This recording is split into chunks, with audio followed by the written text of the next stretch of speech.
Chapter 28. Jar Jahil Saima. Quote. In different sections as well. Other people have popped up. Well, RG-kun seems to need some help.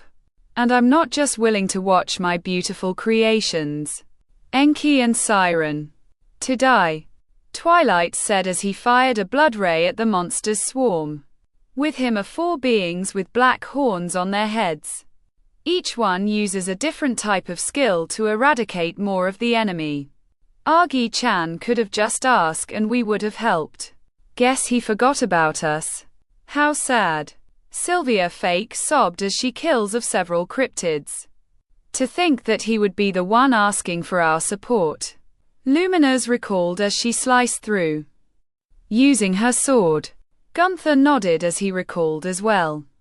Boss needs your help. Lend us your strength, please. Well, if my friend Jahil asked like that, how can I refuse?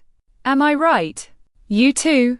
Dargrul shouted as he punches through tens of cryptid bodies. Of course, Kazara and Basara agreed as they fight as well. Good more people. You lot could have arrived a little sooner. Like maybe 2 months ago? Velgrind complained. Now, they're here, that's what's important. As far as I could sense, the strongest ones are. Velzard sense. Velgrind, you know Dargrul. Sylvia. And Luminous, right? Quote. Well, yes. I've met them before. Why? Quote. Tell them these. Dargrul. Luminous. Sylvia. Can you hear me? Yes. Yeah, sure. We're going to open the barrier from where you are and you 3 go inside and rampage there. The others could deal with the stragglers outside. But won't we be decreasing the manpower outside? Dargrul asked.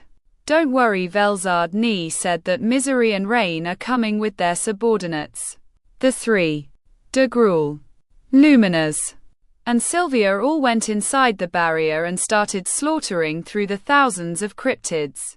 Few more days of Argent sensing for the blank universe and finally he has located its exact coordinates.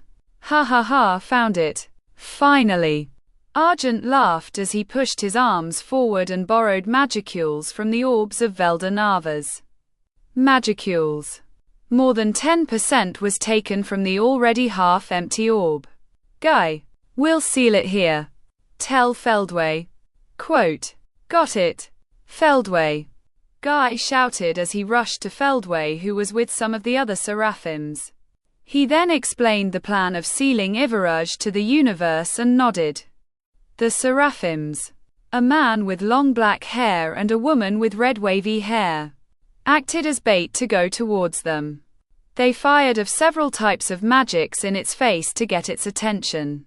Succeeding, Ivaruj started attacking them and slowly but surely, they managed to move it towards the location.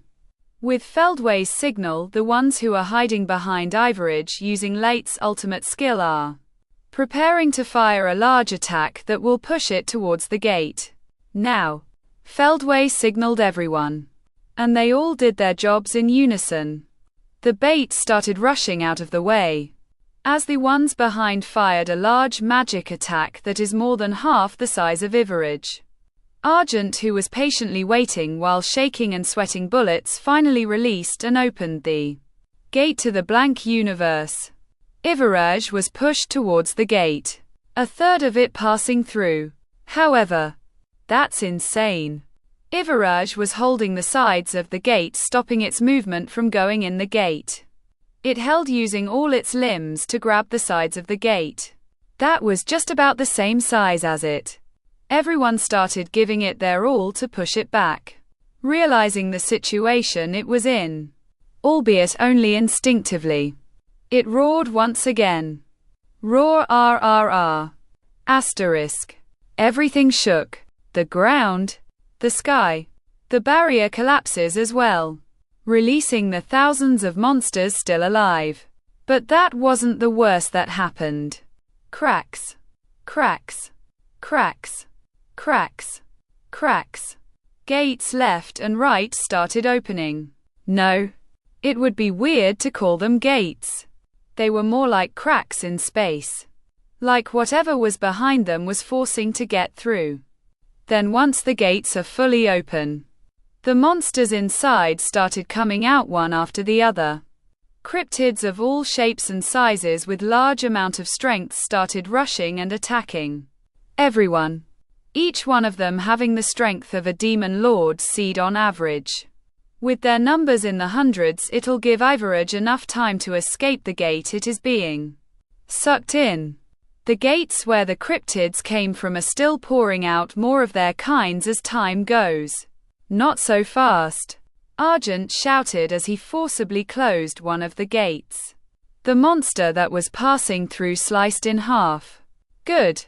Can you do that to the others as well? Guy asked as he rushed to Argent's side. Argent was breathing raggedly, his eyes swimming around trying to keep focus, his body shaking and barely able to stand. Unfortunately, that big gate, sucking that monster. I am using other side, universe gravity, to pull it, taking everything I have right now. How long can you last? Quote, 3 minutes. With orb magicules. Maybe 10. Alright, hang in there. We'll do something about the others, then push it in. Guy rushed to join the others in pushing Ivarage in the gate, while the others kill of the cryptids that keep coming. Late was standing in the sky looking rather blankly at a certain monster. One which is currently rampaging as it pleases. What are you doing here? Late's voice. The words lace with anger. As soon as it heard that voice, it stopped all types of movement, not even daring to look to her direction. Do I need to repeat myself? Quote. Sapakli immediately turned around and hit its face to the ground, making a small earthquake. Apologies, Master. I called, came, as ordered, my lord.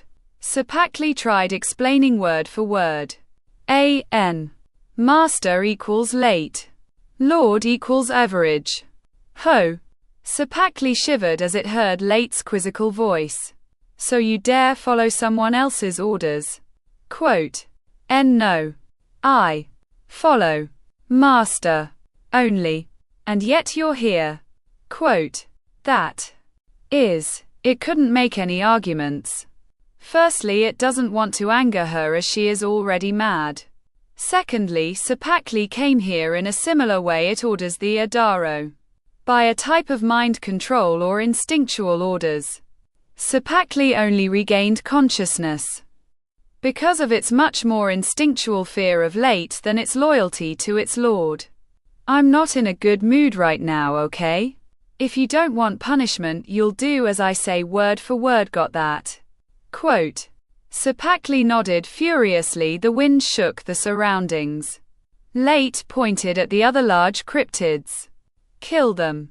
Following its master's order, it started rushing towards the other cryptids and started attacking and killing them, using its jaws to cut through their throat, its claws to cut their bodies, and its tentacles to both pierce and hold them down. Whistle. That girl is something else, Guy commented watching the scene. Meanwhile, Argent. Shit. If I could only have more power. Those monsters will keep coming out. This is just an endurance battle. And I hate to say it, I'm losing here. Then thought communication and thought acceleration activated. Do you want power? Veldanava. Get your ass here and fucking help us. Shut it. The only reason the planet hasn't died is because of me. I'm busy, can't you see? I can't see. I'm busy trying to pull this big ass monster in the other side. And I have an idea so you could pull it off. You do? Great, do it. But it depends on your desires if you could do it. This will only give you a boost. But if you want major changes, you have to want it like no one ever before. Just do it. Even just a boost would be very helpful right now. Don't make me regret this, okay? Rimuru.